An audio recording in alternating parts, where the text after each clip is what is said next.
Avast there, me hearties. Well, it's not a pirate ship, but there was a mutiny on board, wasn't there? Let's try and get some better light in here. I tried to do it so you didn't have the scale illustrated by the lamp like that, but it's 1/10 scale Revell H.M.S. Bounty. Length of 37.2 centimetres and a height of 29.1 centimetres, and a gorgeous piece of artwork here. Just appreciate that for a minute. How beautiful it is. You've got the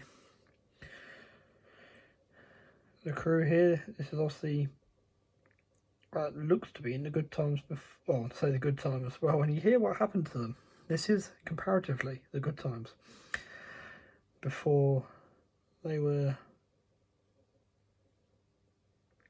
murdered by each other and the natives. So those who don't know the history of the Bounty, you'll be able to pause shortly and read all about it, make your own conclusions. Personally, I think despite the fact he was a bit of a bastard, they'd have been better to stick with Captain Bligh. That's just my opinion. So yes, so typical Revell side-loading box, but some nice pictures of the completed model there with all the rigging on. Now, this is a kit that was gifted to me by young Joel, and there will come a day when I won't be able to call him young Joel anymore, but till then we'll call him young Joel.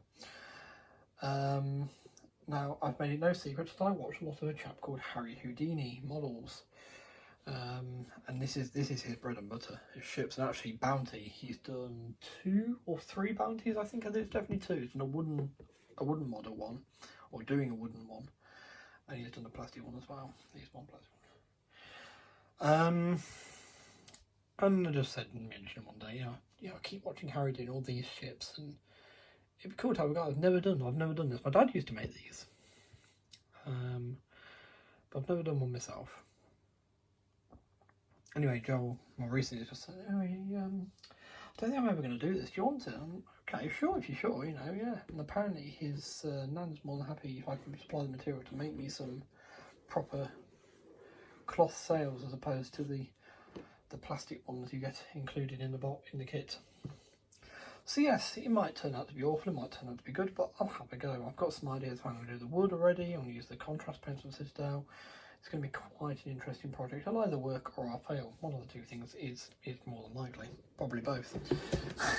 Probably work and fail. So yes, let's get this open. Quite a big model.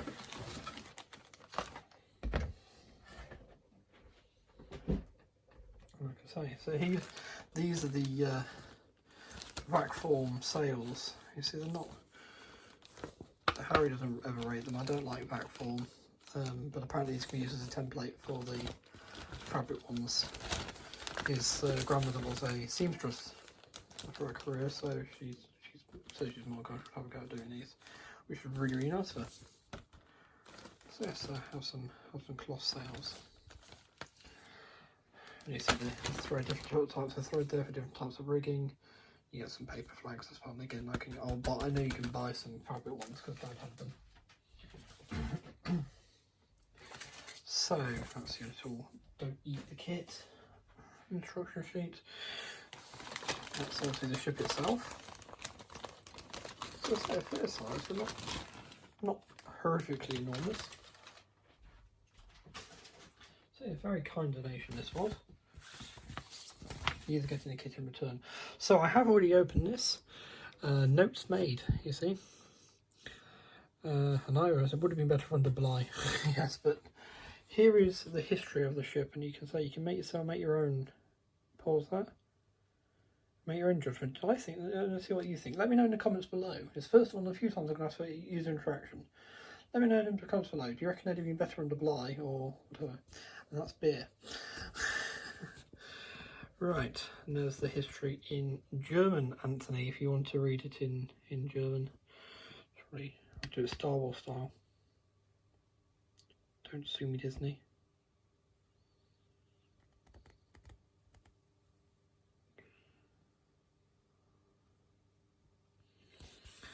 There we are. So, again, don't eat the kit. Don't drink the paint. Yeah. There's your parts list. So you get 1, 2, 3, 4, 5, 6, 7 sprues. Look at it. These are now. Try to get this right. I mean, I think these are called rat lines. And these supply plastic ones, I'm going to use them. I know they're not as good. I know so like, what's the point in using proper sails if you can use these? But I need to reach a happy medium with myself. This is my first ever sailing ship. I've never built one before. Closest I built to this is the Titanic that I did last year. So, separate assembly, because you don't build ships. That's the one thing I've learnt from watching Harry's. You don't build ships the same way you build other kits, not like aircraft or whatever. You build sub-assemblies and paint them before you mount them onto things. So that's a sub-assembly. See, I've sort of marked out SA2, SA5. Leave these off till this is together, so I'll sort of paint the whole hull and the deck together. But yes. And that's actually stage 1, is I'm going to put these two bits together and the deck on. And then once that's all built and painted, you see, then when I build and paint these, they're much easier to just add on as we go, as the kit wants me to. It'll all make sense. I might even record the build of this as my first and possibly only sailing ship. If this works out, I wouldn't mind doing some more. The obvious one's obviously H.M.S. Victory. The one I'd love to do, if they were brought a kit in Airfix, if you're listening, H.M.S. Warrior, please. first warship with a screw propeller? British warship, screw propeller, something like that. I think, I want to say. But yeah, correct me if I'm wrong. But yeah, I know it holds some record. Hang on, I've got a book on it here.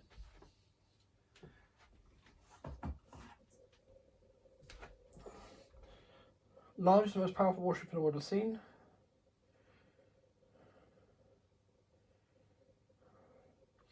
There we are. The Ironclad Warrior is one of the most influential warships ever conceived and built. She was designed to match the French armoured ship La Gloire, and her berth had power-centred naval architecture. Warriors represented a watershed in neural ship design, armament and manning, where the technological advances of the Victorian age were beginning to take precedence over the muscle and wind power relied upon the age of sail. The revolutionary design has the main guns, 10 boilers and powerful steam engine inside an impregnable armoured box or citadel made from 4.5-inch thick wrought iron plates. When she entered service in 1861, the Royal Navy, the 40-gun steam-powered ironclad H.M.S. Warrior was the largest, most powerful warship the world had seen. So powerful she never fired a shot in anger and could be thought of as the Victorian equivalent of nuclear deterrent. Nobody would have dared argue with Warrior. And that's the one there. That's the ship. So please, Airfix, if you don't mind doing that, would be great.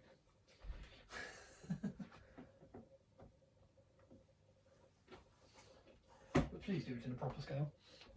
Do it something so it's decent size. Not massive, but just a decent size. Interesting, more 350 scale actually. But yeah, so back to the Bounty. So build and paint prior to fitting, paint first. So I changed from the SA just to build and paint instead because it seems to make more sense. See, don't glue to an end, don't glue onto the base. I will use the base it comes with. Harry likes to put his own ones underneath, but trying to keep it simple, stupid for my first one. And some bits like this is a single part, but I will paint that before I put it on the ship. And there's the anchor and cannons. We get some guns on this one. There's long things that go bang. If anyone's watched Pirates and the Adventures of the Scientists. Some rope to go around that. Then the new parts, build and paint new parts. And the same again there. And there's more long things that go bang, just slightly shorter things that go bang in this case. There's the mast, some of the rat lines and things going on, or some of these bits here. The ladders, we'll call them ladders, shall we? And then more masts and arms. I want to call those arms. The different cells, I think they're arms when they go across. That's the mast and that's the arm. Little platforms there, maybe the crow's nest. I can hear the shipping enthusiasts sharpening the spears as we go. And now here's you have Ask Harry, Joel's new so that's a reminder to me. Ask Harry is not actually to go and directly ask Mr. Houdini himself. It's to go and watch his videos on the Bounty where he's talked about how to do rigging, how to do it. So rather than me going bothering every 5 minutes, see if I get stuck. But here you can see it's quite simplified. I'm going to use this simplified rigging, including these plastic parts.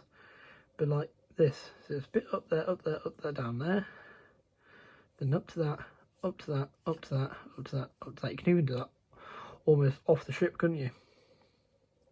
Do these ones and then do that. Well, so it's all going to be on already because you put them on first. But yeah, it should be fairly simple, I think, anyway.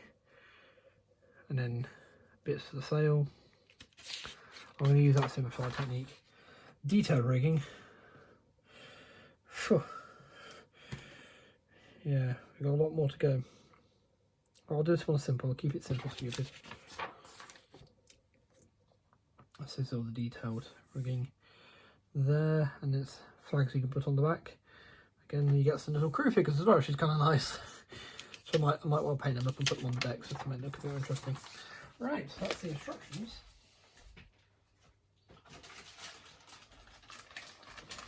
I want to open this one because it looks very simple to put it all away again. Famous last words, of course.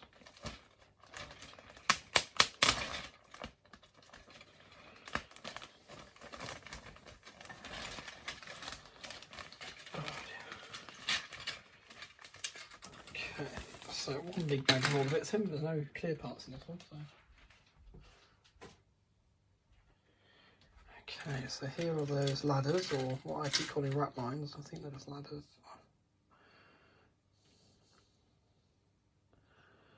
Look lovely and crisp. Keeping them over the brown plastic below. So I need to remember to flip that over. Put that there, so we can sort of put it away in the order it came out. Some mast parts there. That looks like the bit they turn around to raise and lower the anchor. That goes here, and I did know the name of that once. But yeah. So there's the deck. The planks are all in there. Nice little wood texture going on. That should be perfect for what I want to do to it. That's the seaboat. Nameplate's very nicely scripted there.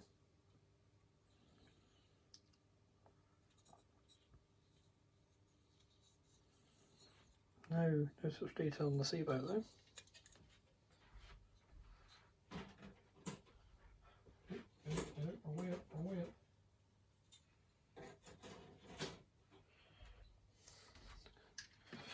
Right, what do we have next? Oh, we have more bits of the sails. Oh, see, yeah, masts, some railings, and look at it. Some long things that go bang. More railings.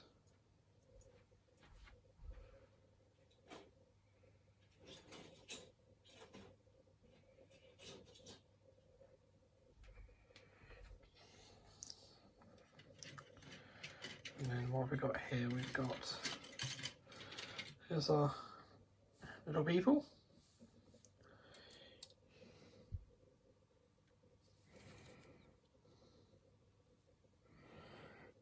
I see no ships. It's no joke about Nelson. The window to the, I think it was the captain's cabin, was it? The big window at the back. Main Bounty. Some lovely details going on here. Hopefully, just there's some more. These are cannonades, aren't they, rather than cannons? Long things that go bang, or slight short things that go bang. See, you don't turn at the wrong type then. Alright, so the holes are in two parts here. So there's that. There's some of these were lower. See, I learned from Harry's video. These go with the lower officers' quarters, but there's just officers' quarters windows. That's part of the stand there. I might just spray black to be honest with you. More mast parts. That's part of the stands here. We do have a date in here. I'm sorry. 1956, 1978. Venice, California. Yeah, so it's an American produced kit. Yeah, something from 1958. It's holding up remarkably well, this. There's a bit of detailing there.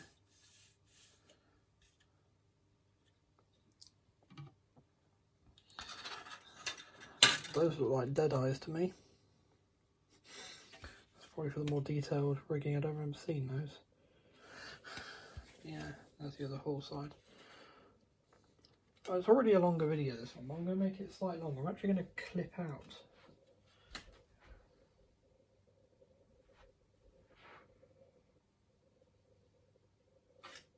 No, I've no idea what that was either.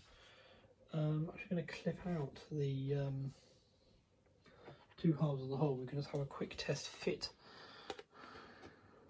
of the two halves of the hole.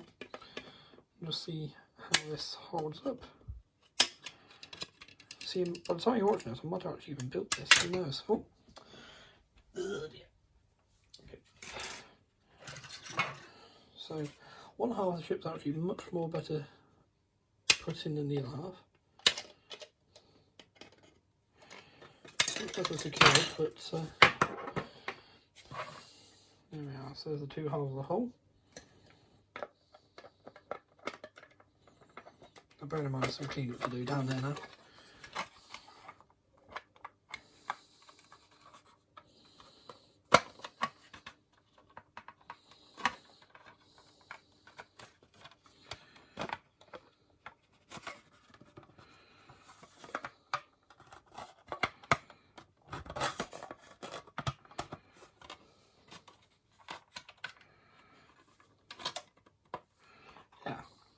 I've also got the deck in to form that around. I'm sure we could close it up even more and clean it up. That's actually not as awful as I thought it might be. It's actually quite sturdy. I'm pushing. See that? Of course, my thumb's changed colour. So that's actually quite sturdy.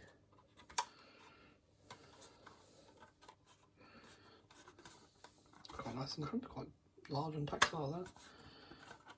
Yeah. So there we are. H.M.S. Bounty. I shall now attempt to wrestle these parts back into their bag. And thank you for watching. Take care, stay safe, be well, and I'll see you soon. Bye.